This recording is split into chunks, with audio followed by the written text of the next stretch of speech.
This is what people are actually celebrating when they celebrate Christmas. Among the upper classes in Rome, solstice celebrations were significantly more sober.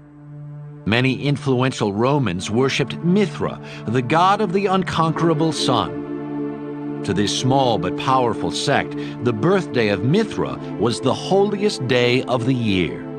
December 25th was the winter solstice in that part of the world, and it was also understood to be the birthday of the sun god, Mithra.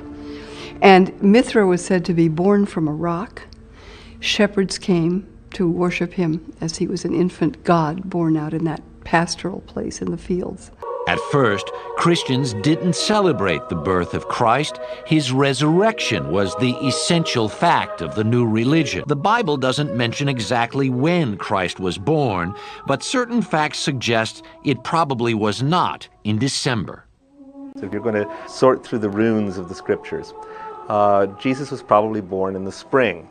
If the shepherds are out in the fields watching their flock by night, we're not talking about one of the cold spells at the heart of winter. If pagan Rome was already celebrating the birth of Mithra on December 25th, it seemed natural to honor the birth of the Christ child at the same time. By the 4th century, the Church made it official. December 25th was declared the feast day of the Nativity. But of course it's a very short step from the feast day of the risen sun, S-U-N, to the feast day of the risen sun, S-O-N. So in a sense, it's a very good choice, and the symbolism is there because the feast day of the unconquered sun was about fertility, about birth.